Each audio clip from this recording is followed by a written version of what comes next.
Call to order the regular monthly meeting, October, of the Spalding County Board of Elections and Voter Registration. If everybody would, please silence your cell phones and all other electronic devices, and let's stand for the invocation and pledge. James is going to do the invocation, and Chris, if you will not do the pledge, sir. Please pray with me. Our Father which art in heaven, we humbly pray thy Holy Spirit would be with us this night, that we might do all that we do on behalf of the voters of Spalding County, that we might do all that we do in the spirit of friendship and peace, and that thy will be done, O Father. In Jesus' name, amen. Amen. I pledge allegiance to the flag of the United States of America and to the republic for which it stands, one nation, under God, indivisible, with liberty and justice for all. All right. Do we have the clipboard from the back? I'm good. Has anyone signed up to? Did anybody sign for public comment? No, okay. No citizen comments. I'm going to dispense with reading that. Next up, I'll give Lee a minute to sit down. And next up will be the adoption of the agenda. Okay. Go. Do we have any amendments? Yes, sir. Yeah, I'll move to adopt. move to adopt. Lee moves to adopt. I second. James second. All in favor? 4-0. We have. Yep. 4-0. We have an agenda.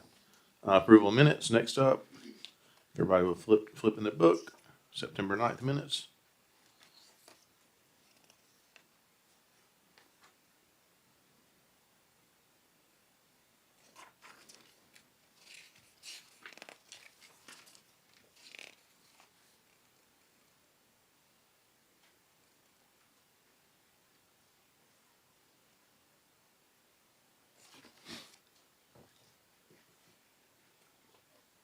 Motion we approve as presented.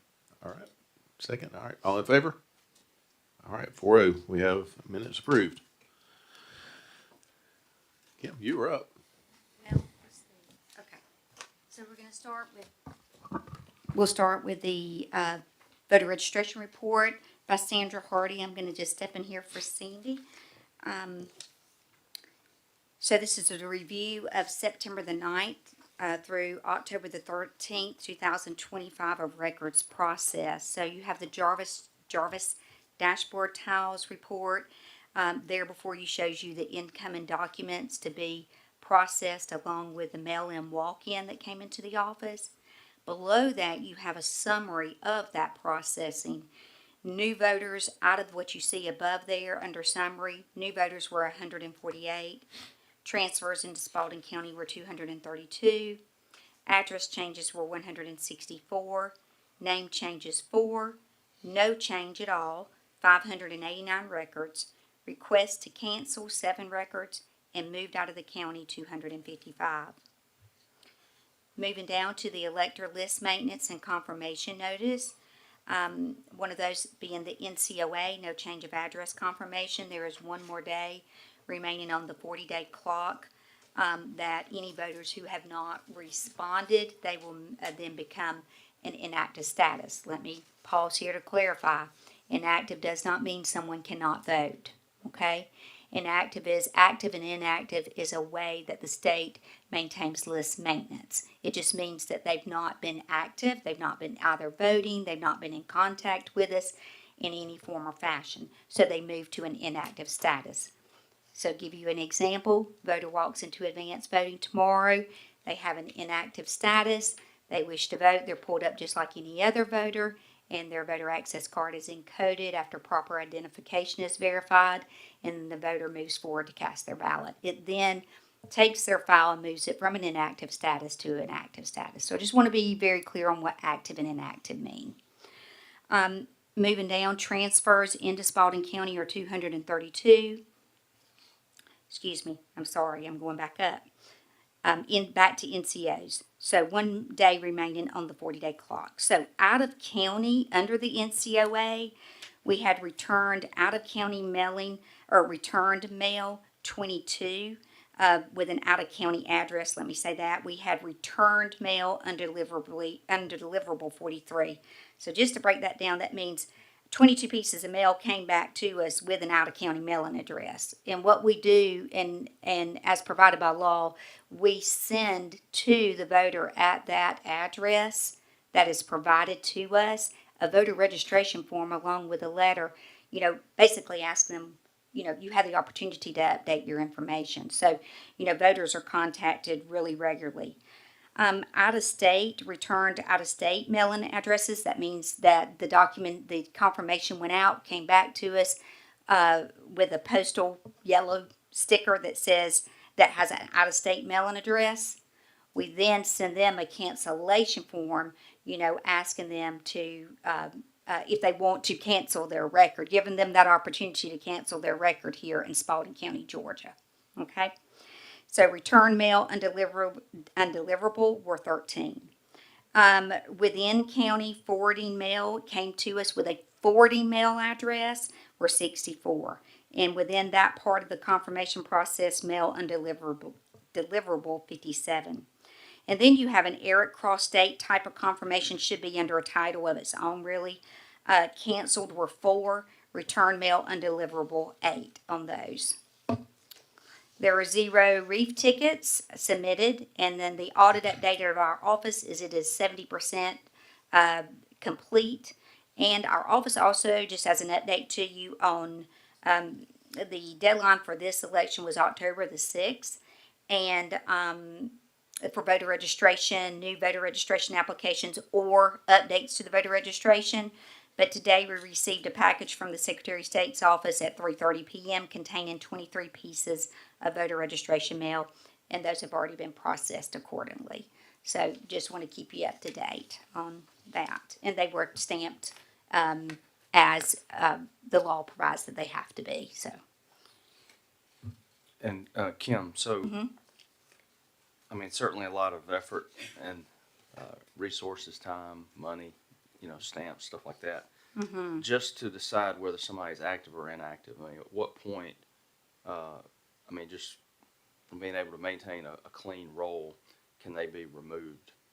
It all depends. Once they're moved to an inactive status, they're going to remain there, and then until another confirmation process comes through by the state, and then confirmations are mailed out at that point. Just like we've had a different set of confirmations to go out to inactive voters this year also, that they were actually moved with if they did not respond whatsoever, and when that 40-day clock was complete, they went from an inactive to a canceled. But back to your question, how long does it take? It all depends on when that confirmation process begins from the state, because this is a process that they do for list maintenance. So the state. This is all done by the Secretary of State. Now, we are responsible for a lot of the mailings, the postage money for them, but there is one type, and I believe it's Eric Cross State. I know that they postage for us. They pay for that postage. All that's in law. But the majority of confirmations, I would say, are mailed by our office. I think there are 2 processes where they mail them for us. But anyway, as far as how long do they stay inactive, it depends on when the next list maintenance is done. And list maintenance can be conducted yearly, as long as it's within the window, provided that it's not, whether it's a federal election, it has rules and regulations that go with it, versus state and local. So that I'm answering that to the best of my ability. Yeah. Okay. It takes years. We have seen it take 6 to 8 years. And it just really depends on what happens with the voter. Yeah, and is that driven by? Now, I'm not going to law say or 6 just, to 8 years when they hit inactive, Right. but 6 to 8 years with no activity, and then the whole confirmation process begins and moves forward. We see 6 to 8 years, maybe 5 sometimes, but most times 6 to 8 years, and that's after several confirmation processes have been gone through. Okay. Driven by law, or is that just government inefficiency? Well, the confirmations are driven by law. I don't know to what point. I mean, when you're talking 6 to 8 years, I'm just wondering, sometimes things get backed up and they just can't get to them quick enough, or is that driven by law where they can't do it before then. It is as part and part, yes, some of both. Okay, thanks. Okay, Okay, what, explain to him the process that you briefly said, but suppose I live in Spalding County, and I'm a registered voter. But, you know, for various reasons, I haven't voted, and however long it has to be voted to be considered inactive. And so then, come an election, I'm really hot. I want to vote against him so bad, you know. So I'm gonna come, go vote. I'm just using an example. It's perfectly fine, Lee. And so I go to the polls, and you say, you're inactive, and we sent you a letter, and you didn't respond, and you didn't, you know, I'm going, I didn't get a letter. no, we would never say you're inactive, because if a voter is inactive, they appear on the poll pad or on an electors list, just like an active voter does. So The status is there, but it's you're not treated any differently. The inactive status is to help or is to assist in the list maintenance process. To know how long you've not heard from someone, a voter. I just want, because, you know, I've mailed stuff, and it's never got there, for instance, and I've had people say, oh, I mailed you something, it never got there. So, well, we're trusting the federal government, the U.S. Post Office. Well, and also you can know that at my direction with confirmation notices, when it is at all possible, given the choice to us, with No Ink Now being the an option to mail items for you, like precinct cards and confirmation notices, we choose that we will mail our notices, confirmation notices. We're not the post office, I know that. Do But- we required to have street address, just curiosity, we required to have street addresses, or somebody use post office box? I'm sorry, say that again, I didn't. Can a registered voter use a post office box Sure. for his mail? A voter can Does have it a have to have physical, street a voter must have a physical address, and they can, in addition to that, have a mailing address where their mail would go to. Okay. Without I'm a Yeah. sorry, I physical didn't- address, how do you confirm they're a resident of the county? Well, we don't have that problem, but I know in some areas of, like, for instance, out west, on Indian reservations, they ain't got street addresses, and they don't have numbers. And so it's a real problem to maintain voter registration on these Indian reservations where they don't have street addresses. You know, you say, oh, he lives in the third house down there down the road. Well, let me And that's not our explain- problem, but, you know, Let me explain something to you as a Cherokee, which I am, by the way. We have our own laws, we have our own nation, and you don't have to worry about it. We All right, do our own voting. let's get back on task. Go ahead, Kim. All right. So we're going to move forward with the election supervisor or election director report. I think did we complete that? Yes, we did. Yep. Okay, so November the 4th, I want to talk about the election and what is coming up and what is already happening. So the November 4th, 2025 election is a statewide special and municipal general and special election. What is on the ballot? Special Public Service Commission 2, Special Public Service Commission District 3, City of Griffin Commission Districts 1, 3, 5, and 6, Spalding County Special Referendum for Homestead Exemption for Educational Purposes. So those are all items that are on a ballot. Now, again, City Commission Districts 1, 3, 5, and 6 do not appear on all ballots. So I just like to point out here that a composite ballot is a composite of all contests that can possibly be seen in Spalding County. But we have sample ballots available in office, and individuals can access their sample ballot via my voter page as well and see what their actual sample ballot is going to look like. And then advanced voting dates. Advanced voting started today, yesterday being a holiday for the state. We were there, but state was on holiday. And so advanced voting dates are as follows: October the 14th through the 18th, October the 20th through 25th, and October the 27th through the 31st, 9 a.m. until 5 p.m. daily. There were 196 voters who cast their vote early on the first day of advanced voting today.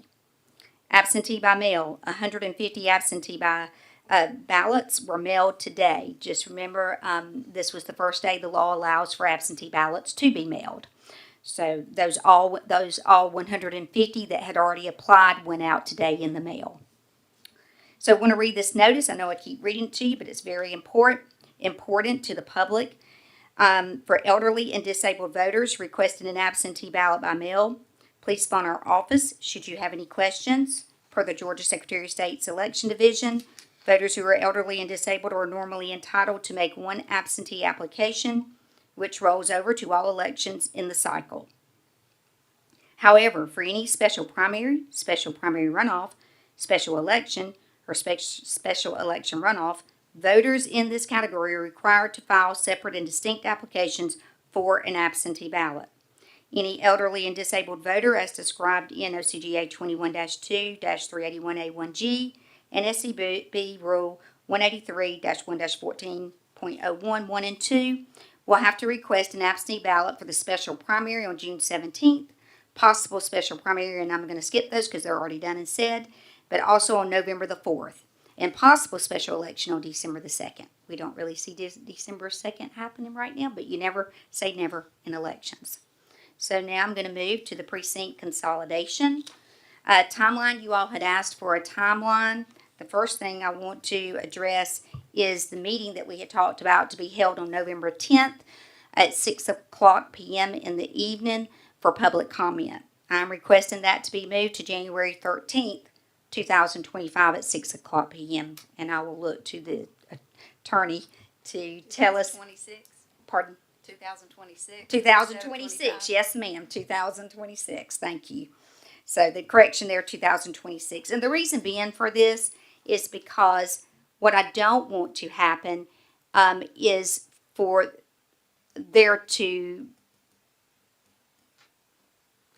so much information to start spreading and our voters are confused for November 4th. That is my concern, okay? So it's my job to ensure that we are taking care of our voters to the very best of our ability. And you've already said yourselves that December is a bad month to have a public comment on an issue because everyone's on vacation or enjoying their holidays, and I understand that. So my suggestion to you all is to move it to the January meeting where we start a new year and we're past the November election and there's not confusion. On your timeline here, now the way I think it's set up, or I understand it is, we have the public hearing in November, and then we vote either in December or January. So if we had the public hearing in January, does that mean we vote in February? You can do it that way or you can vote that night. I really would rather not vote. Okay, then what we will do. Not vote on the same night as Okay. the public hearing. Okay, then what I suggest is that week, this meeting would be on a Tuesday, and I say we do a special call meeting in place ahead of time for that Thursday, and you come back as a board and you cast your vote on it then. Is there some kind of speed necessary that we couldn't vote on in February? I like to notify, we have to make signs that have to be placed at all affected precincts. There's a 60-day notification period to the voters that we must meet by law, and that is why we need to take care of it at the beginning of the year instead of waiting till February. So if you want to make it for the next week in January, that's perfectly fine, but I see no reason at all to wait. We're talking about a precinct plan that will take effect at the election in the fall. No. No, sir. Takes effect May election. Well, okay, in May, when Yeah. the primary is held. Right. So there's no reason, in my view, that this is held off to the February meeting. There's just, you all may share something with me to find reason and that I'm not seeing, but as of right now, I see no reason that this vote is held until February. I just don't see the reason to rush, and I would prefer to have it held in February, but I'll be glad to be the only vote against it, so. Okay. So my suggestion stands to the board with all due respect to Mr. Howell. My suggestion to the board stands that either it's either that night, the following Thursday, but no later than the following week. Okay. But I do want to say that once it is voted on and if it were to pass, the precinct consolidation, the work would begin right away. If it were to pass in January, and this is why this is so important, it's not just a matter of turn around and start making signs and notifying voters. We have work to do in the voter registration system to ensure that all our voters are correct. And I don't want to be rushed on that because that takes doing the work, running reports, seeing if anything is not right and having time to correct those things prior to notifying the voters.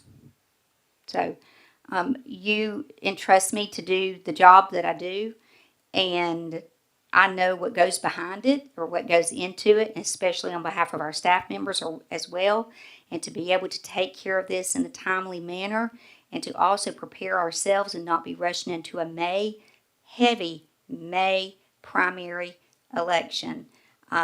That's why I make this request to you. Okay? I'm just going to go ahead and finish this up, and I'll leave that for you all to work on. Remodeling of newly acquired space. I want to just put it in addition to this sentence right here. We do continue to work on it, but it's just, I have received the first draft. I see a few things that I want to change. I'll be meeting hopefully with LGAA this upcoming week and to finalize what I'm looking at right now. So just wanted to let you know that. Announcements, Kiwanis Fair, as you know, we had a booth. Board of Elections, Spalding County Board of Elections had a booth at the Kiwanis Fair. It looked really great. I don't know if you saw our post on Facebook, but it was successful. We had the opportunity to talk to people, educate them on the upcoming election. And so I just think it's an awesome outreach that we do for our community. I just left the reminder in there that the QR code from the ballot is to be removed by July 1st next year. So that's just a reminder as board members, that we will be looking at a change. Of course, we wait on the state's direction for that, but I'm just letting you know. And that concludes my report. Has there been any communication at all in terms of like them coming out to do patching or whatever would have to be done to take the QR codes off? No, Okay, there has not been Got it. any information relayed to us. Okay. So we don't know how the machine's going to read. It'll have to read. It will Something. read, it uses OCR to read the words. So, Okay, and okay. originally that was the intended, functionality of I'm the glad system. to hear it. But initially anyway, and it Yeah. already is built into like the code or whatever according to them as well. But, yeah, I'm not really sure why the QR codes got like Good news injected to begin me, with. So, as I know it is to you, yep. Yeah, as long as it can read the words. as long as they can read the words. All right. So, okay. Thank you, Kim. You're welcome. I got just a Sure. side question here. Didn't Dominion have a new name now, like Liberty Voting now? Yes, and I apologize for not sharing that, but the name is Liberty. My understanding it is the same owner. It's been. Yes, but it's changing name Don't to use Liberty, and which is the same owner as No Inc. So, They were- the poll pad vendor. Oh, okay. okay. I- And I sent you all the email on that as well too, with that update. So, yeah, that's gonna confuse some of the media, to no ends. So, as far as the Liberty name, I'm sure. As long So, as we don't let it confuse us. that's right. yeah. So, and once I receive any additional information on that, I will share it with you immediately. But that is the email that I forward to you all is the only information I've received about that today. Okay. Thank you so much, Kim, as always, for all hard work. I know today's probably been a long, or this week's already been a long week. I was gonna say today, but the whole week already. So, yeah, I went to the bank, tried to go to the bank yesterday, and I was like, I wish I got holidays like the banks do. But anyway, so we have no old business or new business, but I think we can probably come to a consensus on the schedule that Kim's asking for. I see no reason to not push that until January. Lee, we can address when we vote on it that day at that meeting, since we don't have any business on the actual agenda. Tonight. Well, don't mean to be argumentative, Kim, and I think you're doing That's a wonderful job too. Thank But and not, I mean, if we're gonna wait a month, I just think we need to have a month to digest the comments and all that kind of stuff, rather than just listening for a couple of days and say, oh, well, Well, I mean, is it possible that we have enough information that you would feel good about making a decision? And, I mean, we could always come to the meeting with the intent to vote, and if there's something there that is preventing us from doing that, we can discuss it. But I think we should come with the intent to vote. I mean, we don't even know, we may have these same three people here in January 13th in front of us. If we're gonna discuss this, this place will be full. No, I mean, again, everything's my point is, it's hypothetical. So you have think to- how the I'm outcome- afraid of the public hearing on something like this.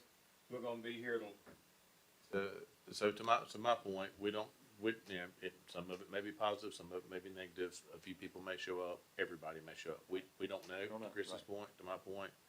So instead of saying, hey, let's wait a month, or let's vote that night, we can make that decision, immediately post-hearing, based off the comments we get. I think that's the most sensible thing to do. I would like to say one thing, though. The people who are interested will be here that night. And basically, you're asking them to come back if you don't vote that night. Now, that's okay, but that's what you're asking them if you want to see the vote, you have to come back. Right. Can I just add two things? Go ahead. One, back when we consolidated precinct 9 and 17, there was never a request for public comment. Not opposed to it, I'm just saying there was no request. And the board voted on it, okay? And then we consolidated 2 other precincts, and I'm sorry, it's been a long day. It passed. There was no public comment. I'm not opposed to public comment. But you also had this information. Yes, it did change, but we've been covering precinct consolidation for several meetings now. So I just want to remind you of that, and the time that I'm suggesting to you, I do so on behalf of our staff and the voters as well, okay? Understood. Okay, comments, Chris?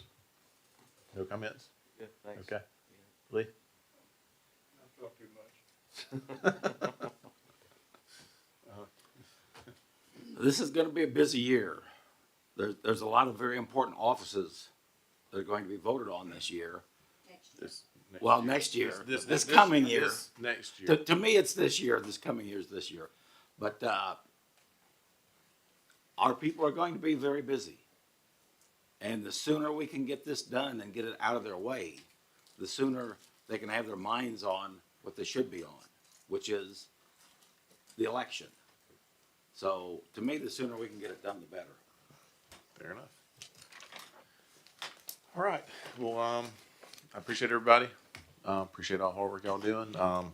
Glad we had almost 200 people show up today to vote, and maybe the numbers will keep on going. So I'll be around if you need me. So appreciate everybody, and motion to adjourn.